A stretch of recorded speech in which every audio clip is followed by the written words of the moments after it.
بسم الله الرحمن الرحيم اللهم إني أسألك الهدى والتقى والعفاف والغنى. Sesungguhnya kesesatan yang sebenar-benarnya kesesatan, ya, kata Hudzaifah bin Yaman, an ta'rifa ma kunta tunkir, yaitu engkau menganggap ma'ruf sesuatu yang dulunya engkau anggap itu mungkar. Ya. Wa an tunkir ma kunta ta'rif, dan engkau menganggap sesuatu itu yang engkau ketahui itu mungkar, sekarang engkau anggap itu yang ma'ruf. Kalau kita bahasakan ikhwan fillah azanillahu wa ikum, engkau yang namanya kesesatan, kata Hudzaifah bin Yaman, engkau dulu meyakini ini sebuah perkara yang halal, tapi sekarang engkau haramkan. Atau engkau mengetahui ini perkara yang haram, dalam keadaan dulu engkau menghalalkan. Jadi talawun, berwarna-warni, ya. Tidak satu prinsip, ya. Ketika berhadapan dengan ini, wajahnya demikian, ya. Ketika berhadapan dengan ini, sikapnya demikian, ya.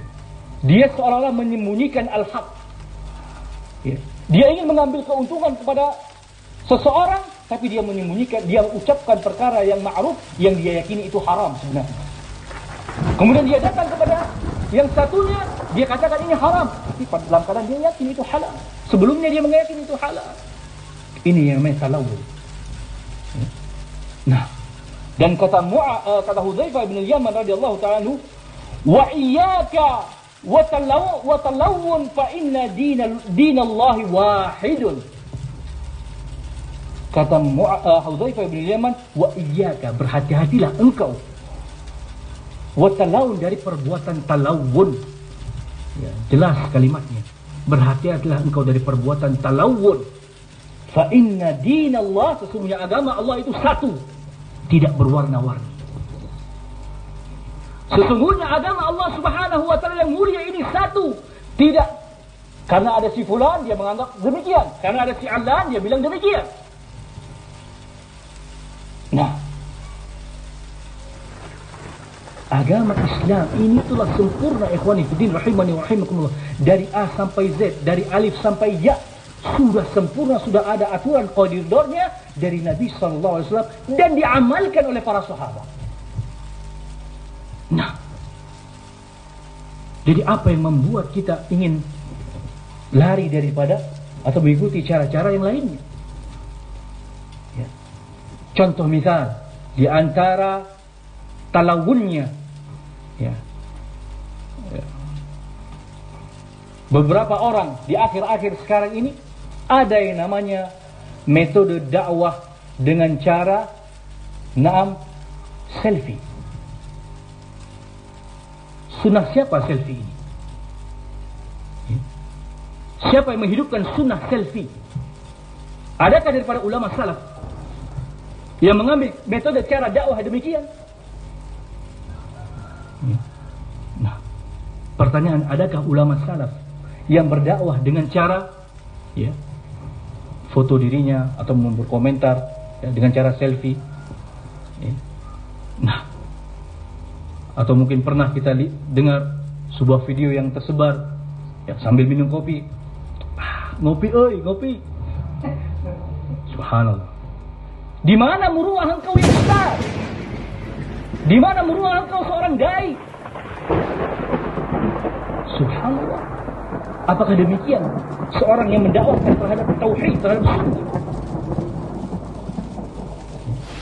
Kemudian juga ada tersebar di tengah-tengah kaum muslimin metode dakwah mengikuti cara-cara pusat, mungkin yang lagi viral di tengah-tengah orang fasik, di tengah orang-orang yang dihidupkan oleh orang kufar, seperti, ya, yang namanya mannequin. Jadi orang berdiri seperti patung seperti itu, tapi kameranya jalan. Kemudian setelah itu selesai, langsung dia menyebutkan dalil-dalil dari Al-Quran. Sunnah siapa seperti itu? Nah, gaya siapa seperti ini? Adakah ulama salaf yang mengajarkan cara-cara untuk mendekati umat dengan cara-cara yang seperti ini? La wallah, tidak, demi Allah. Dan kalau saja guru-guru mereka daripada ulama-ulama kita mengetahui metode dakwahnya seperti ini, maka pasti mereka akan mengingkari. Ada seorang ustaz, dia ingin menceritakan bagaimana indahnya poligami dengan menghadirkan 4 orang istrinya. Ya. Walaupun dihijabi, dipakai cadar, ya. Tapi apa perlunya engkau menghadirkan istri-istrimu, ya ustaz?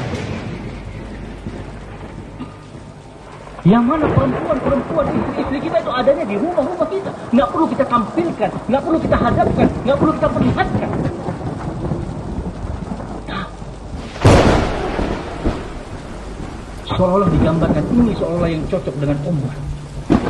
Lawan dia paham tidak boleh langsung berinteraksi antara seorang dai dengan mad'unya yang perempuan. Dia faham itu fitnah. Tapi dia bertalawun. Dia sampaikan kepada umat bahayanya fitnah wanita. Ya.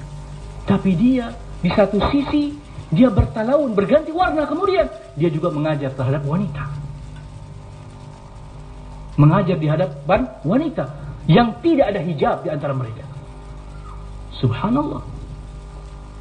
Apakah demikian cara yang disampaikan, diajarkan oleh ulama-ulama kita? Nah,